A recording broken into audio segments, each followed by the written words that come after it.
معظم المبرمجين اللي في السوق القدام بيقولوا إن ما ينفعش تشتغل إلا لما تتعلم ديزاين باترن، وإنك عمرك ما هتعرف تبني تطبيقات كبيرة إلا لما تكون حافظ وفاهم كل واحدة فيهم. لكن هل ده حقيقي فعلا، ولا ده مجرد بس تهويل منهم علشان الناس الجديدة اللي داخلة المجال يحسوا إن الموضوع صعب ومعقد ومستحيل، وإن الناس اللي دخلت المجال دي واللي بقالهم سنين خبرة دول عملوا شيء مستحيل ما يقدرش حد تاني يعمله؟ والسؤال الأهم، هل فعلا انت ممكن تحتاج انك تتعلم الديزاين باترن اساسا، وبالذات لو انت لسه في البدايات؟ والاجابه بكل بساطه لا. ليه بقى؟ تعال ندردش في الموضوع ده كده مع بعض. احيانا الديزاين باترن ما بتعملش الا انها بتخلي الكود معقد قوي على الفاضي. ممكن المشكله تكون بسيطه جدا ويا دوب تتحل بسطرين كود، ولكن من الطبيعي ان احنا دايما بنحب نبين الكود احترافي، فنقوم حاطين شويه ديزاين باترن في النص. النقطه اللي بعديها غلط، لما تيجي تبتدي مشروع جديد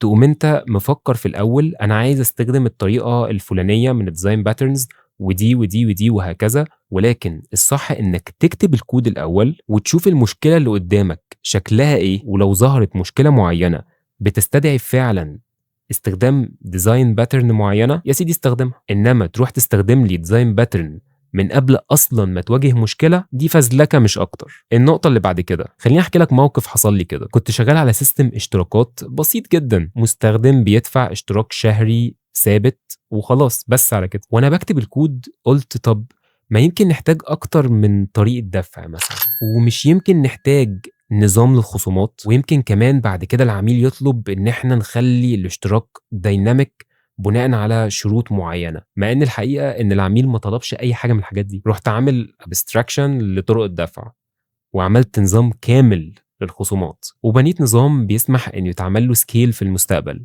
السيستم الحقيقه بقى شكله جميل جدا وعبقري. المهم عدت سنه ولا طريقه دفع جديده اتضافت ولا خصومات اتغيرت،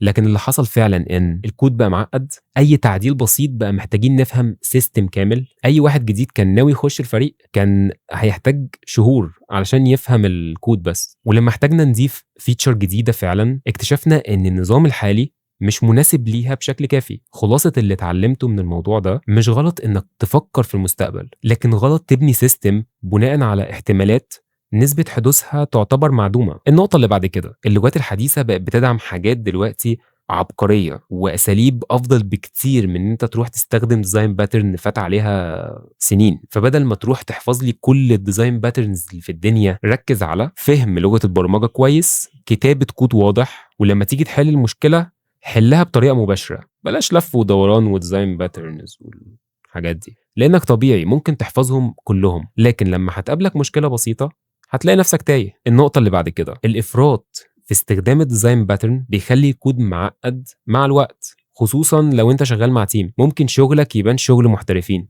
لكن الناس اللي شغالة معاك مش فاهمين أي حاجة. وكلنا تقريبا بلا استثناء مرينا بمراحل كنا بنستخدم الديزاين باترنز عمال على بطال، مش لأنها كانت حاجة ضرورية، لكن لأنها كانت بتديك إحساس إنك مبرمج تنين ومفيش منك اتنين، وفي الآخر تكتشف ان حل المشكله كان في سطر كود. النقطه اللي بعد كده، زمان انا كنت فاكر ان الناس اللي كتبت كتب الديزاين باترنز دي هم اللي اخترعوا الاساليب دي، لكن هي الحقيقه ان هم يا دوب بس ناس جمعت حلول لمشاكل كانت موجوده قبل كده في مشاريع قديمه وادوها شويه اسماء.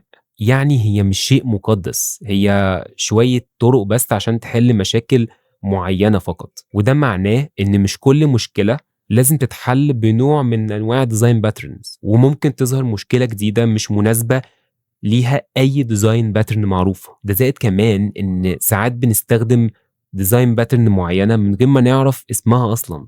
النقطه اللي بعد كده، بعض اساليب الديزاين باترن بتستهلك الرام بطريقه خرافيه، لانها بتضيف حاجات في الكود مش ضروريه. فانظمه بتشتغل على امكانيات محدوده جدا، زي مثلا انظمه السيارات، الأجهزة اللي بتستخدم الميكروشيبس، ولذلك حاول تتجنبها أحسن. النقطة اللي بعد كده، كان في واحد صاحبنا شغال على برنامج بسيط لإدارة المطاعم، والمطلوب كان شوية حاجات بسيطة جدا، ولكن بدل ما يكتب كود مباشر وواضح عشان ننجز، قرر يستخدم مجموعة لا بأس بها من الديزاين باترنز. المشروع كان متوقع له انه يخلص في اسبوعين، عدى شهر وهو لسه بيظبط في الاركتكتشر او المعمارية. المشكلة ان المطعم ده اصلا صغير، يعني ممكن تقول قهوة بلدي من الاخر، بس حبت تخش عالم التحول الرقمي، وعنده نوعين طلبات بس وما فيش أي تعقيد في الحسابات. لكن هو كان بيبرمج كأنه بيبني سيستم لشركة عالمية. النتيجة إن الكود بقى معقد زيادة عن اللزوم. أي تعديل بسيط كان محتاج يلف لفة محترمة كده على كذا ملف في السيستم، وطبعا العميل بدأ يشتكي من التأخير، وبالتالي ابتدى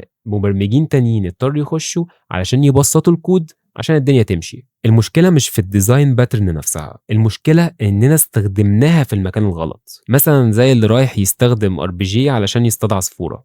خلاصة الكلام ده كله اللي يقولك إنك ما ينفعش تدخل مجال البرمجة إلا لما تعرف كل حاجة عن الديزاين باترن، ما تصدقوش. ركز على الأساسيات، اتعلم تحل المشاكل، ولما تيجي مشكلة تستدعي إنك تستخدم ديزاين باترن، يا سيدي توكل على الله واستخدمها. إيه المشكلة؟